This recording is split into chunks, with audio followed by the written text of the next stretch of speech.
Boa tarde, o meu nome é Carmen Negreiros, sou professora da Universidade do Estado do Rio de Janeiro e é com prazer que eu apresento a todos vocês o LABELLE, que é o Laboratório de Estudos de Literatura e Cultura da Belle Époque, sediado no Instituto de Letras da Universidade do Estado do Rio de Janeiro. O primeiro momento após a criação do LABELLE foi exatamente agregar pesquisadores que tivessem interesse em estudar esse período que se convencionou chamar Belle, nos seus aspectos artísticos, literários e culturais. O resultado desse primeiro momento, do encontro e integração de pesquisadores, já aparece no nosso primeiro livro, Belle Époque, Crítica, Arte e Cultura, que, como o próprio nome já diz, apresenta estudos de crítica de cultura, literatura e arte. O LABELLE tem no seu núcleo duro pesquisadoras, além de mim, a professora Rosa Gens, que é da UFRJ, e a Fátima Oliveira, do Cefet. Nós estabelecemos algumas linhas de investigação como prioridade para os nossos trabalhos, numa baliza temporal que vai de 1890 a 1920. A primeira linha será a de investigar os aspectos relacionados à experiência urbana, a modernização da percepção e a sua relação com a escrita, o que envolve a profissionalização do escritor, não é, e a sua relação com o mercado. As demais linhas de investigação do LABELLE tratam exatamente de compreender o diálogo dos intelectuais com a tradição literária e cultural. Em que medida eles estão preocupados em responder à questão: o que é o Brasil? Quem são os brasileiros? E o terceiro eixo de pesquisa se concentra no estudo das chamadas fontes primárias, os manuscritos, cartas, prefácios, pós-fácios, com a finalidade de expandir a reflexão sobre esse período cultural e literário que apenas ficou conhecido como pré-modernismo na historiografia literária brasileira.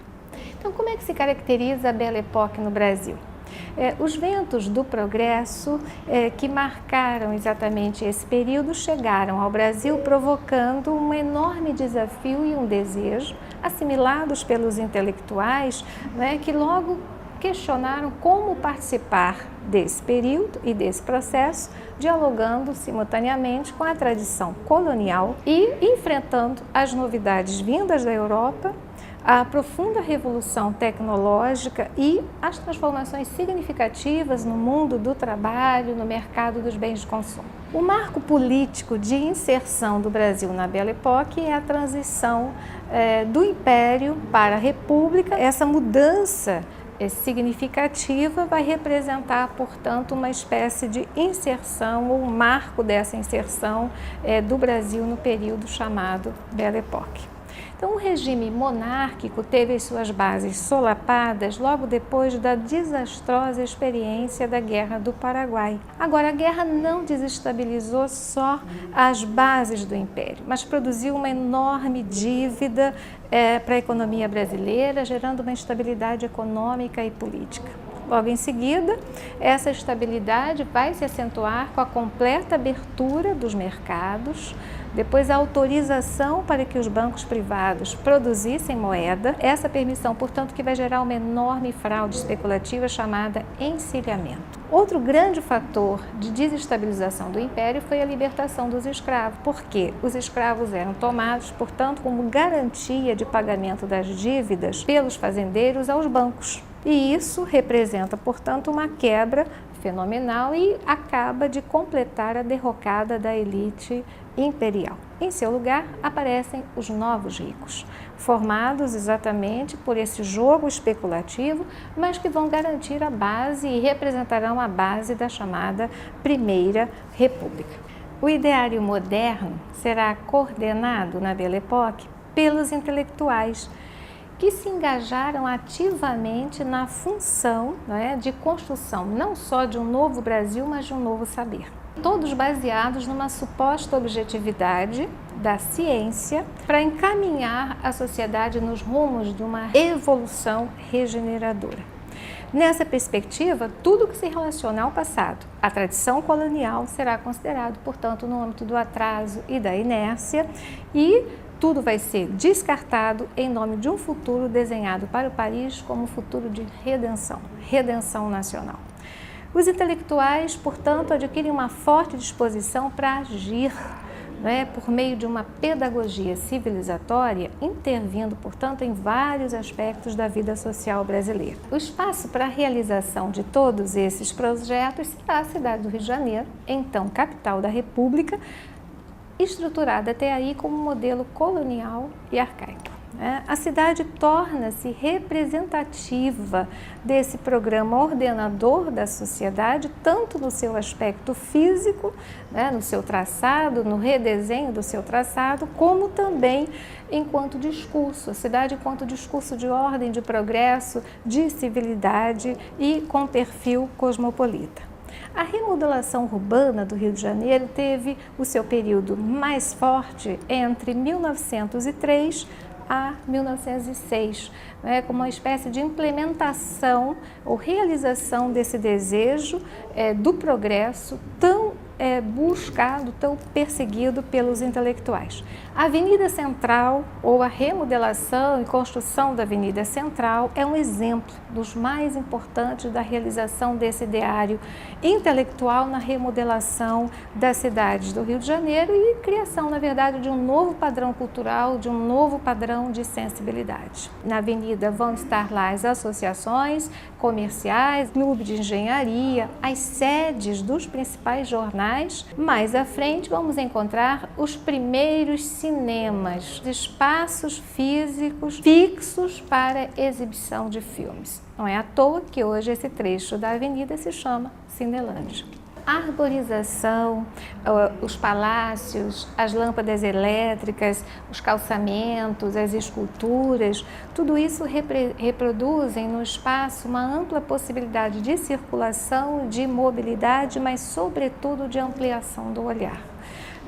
A visualização dos prédios, os prédios imponentes, sofisticados, de uma dimensão cosmopolita, dá a impressão ao passante de que, ao desfilar na avenida, ele integra um outro tempo-espaço, o tempo do futuro, o tempo do progresso. Outro espaço interessante da cidade é a Rua do Ouvidor, que tem uma particularidade interessante. Ela já permite misturar o antigo e o moderno. Na mesma medida que você encontra vitrines e exposição de novas tecnologias e produtos sofisticados, na Rua do Ouvidor vão circular elegantes senhoras vestidas à francesa, homens com figurino de teor inglês, iluminação artificial, inventos óticos, automóveis, mas também vendedores ambulantes, que são como que ruínas dispersas da escravidão. Se, por um lado, a reforma urbana, com os novos modelos arquitetônicos, incluíam essas calçadas pavimentadas, arborização, inserção de esculturas no espaço público, por outro, também elas vão ganhar um teor autoritário, violento e excludente. São muitas as interdições feitas à circulação de pessoas e de aspectos culturais nesse momento. Evidencia-se a construção de uma paisagem urbana, de civilização, de uma regeneração sanitária, mas também é importante ressaltar a penetração dessas imagens modernas no tecido social da cidade do Rio de Janeiro. Então, no centro desse contexto complexo, de transformações, estarão lá os homens de letras, com seus diferentes matizes, tendências, e vão exercer um papel significativo, porque serão eles os autores das narrativas do espetáculo, ou seja, que vão traduzir os impactos da modernização sobre a experiência subjetiva. O aperfeiçoamento técnico da imprensa na Belle Époque garantiu maior agilidade na produção e na distribuição dos jornais, revistas e anúncios publicitários que circulavam pela cidade. Alguns aspectos técnicos, como a importação de máquinas, incentivos à importação do papel, o incremento dos recursos visuais, dos serviços fotográficos, né? A linotipia, entre outros, então representam estratégias para atrair o público consumidor.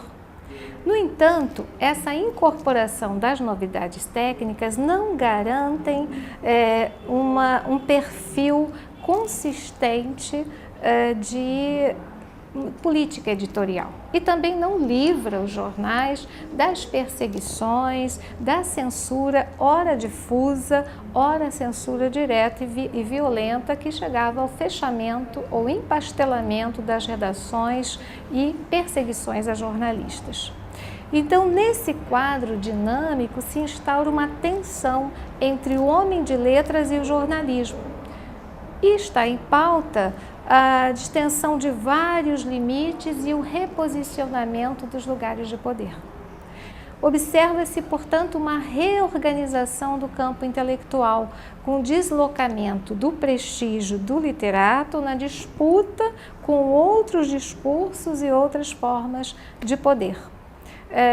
Com essa renovação dos métodos de impressão, do aumento da quantidade de tiragens, a eficácia da distribuição, a organização de novas funções e subdivisões de funções dentro dos jornais, dividindo, portanto, e aparecendo aí repórteres, policiais, caricaturistas, ilustradores, fotógrafos, tudo isso vai representar uma diminuição da importância do papel do literato na imprensa.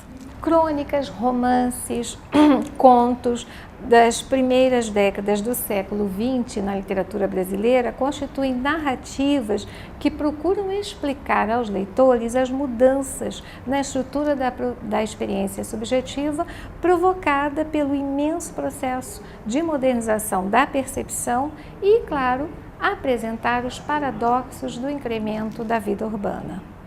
Suas narrativas procuram explicar os choques perceptivos ou a chamada trepidação da vida urbana e, apresentando aos leitores o funcionamento dos novos aparelhos, orientam de onde vêm os abalos produzidos na percepção, mas também promovem uma coisa muito importante, a renovação da linguagem literária por meio da assimilação das técnicas, da assimilação das novidades, especialmente aquelas que vêm dos inventos óticos ou dos novos parques gráficos, técnicas gráficas e de impressão. Olavo Bilac, em uma crônica publicada na Gazeta de Notícias, em novembro de 1907, vai falar sobre o seu cansaço e esgotamento depois de uma tarde que passou em visita a um cinematógrafo. Terminando o seu dia, nas palavras do escritor, derreado, tonto, cansado, moído, quase impossibilitado de escrever a sua crônica para o jornal, por ver na tela branca a vida saracoteando das fitas. A coletânea das crônicas Cinematógrafo, de João do Rio, é emblemática do impacto do primeiro cinema sobre a experiência subjetiva e ainda acerca do impacto das novas tecnologias sobre a escrita literária. O cronista vai acentuar a descontinuidade, a fragmentação das imagens, a rapidez das imagens que perpassam em sucessão, quase que em instantes, sem conexão, que quebram, portanto, aquilo que seria o elo integrador da narrativa. É preciso ressaltar aí a consciência crítica dos cronistas acerca dos bombardeios sobre a percepção e a experiência subjetiva, mas, sobretudo, acerca da necessidade de mudança da escrita literária para acompanhar esse processo. O interessante nessas crônicas é que elas vão mostrar a força do moderno sobre o subjetivo, mas numa crônica chamada de Cascadura Garnier, por exemplo, de Lima Barreto, é muito interessante mostrar não só uma cidade partida, com seus espaços demarcados, mas mostrar como os sujeitos estão partidos, fragmentados, porque carregam simultaneamente o sonho do progresso, as imagens do cosmopolitismo, o passado, a suspeita e o receio em relação a esse encantamento, o pertencimento e a exclusão, o passado e o presente, o arcaico e o moderno. Então, por isso é importante frisar que os efeitos da temporalidade múltipla, intermitente, veloz, o fascínio das imagens e a sedução das mercadorias introjetam sutilmente e de maneira muito interessante na alma e no olhar dos sujeitos a fantasmagoria do moderno. Então, as crônicas, os contos e os romances de escritores como João do Rio, Olavo Bilac, Coelho Neto, Lima Barreto, Benjamin Constant, Figueiredo Pimentel procuram traduzir o ritmo da vida moderna e seus efeitos sobre a estrutura da experiência subjetiva, mas, sobretudo, os seus efeitos sobre a prática literária. Então, significa perceber nessas crônicas que o Rio de Janeiro, a Rua do Ouvidor, a Avenida Central, o subúrbio, a favela, vivem o mesmo tempo cultural da modernidade. A exclusão e a impossibilidade financeira para o consumo de objetos e produtos culturais da vida moderna não impedem que os sonhos, miragens e desejos projetados nas ruas e avenidas, discursos e vitrines contaminem as subjetividades. Eu espero que este brevíssimo painel sobre a Belle Époque brasileira, que privilegiou os aspectos de modernização, a experiência urbana e os efeitos na escrita a partir dos seus cronistas, seja um convite para que todos conheçam os nossos pesquisadores e as atividades concentradas no Labelle UERJ.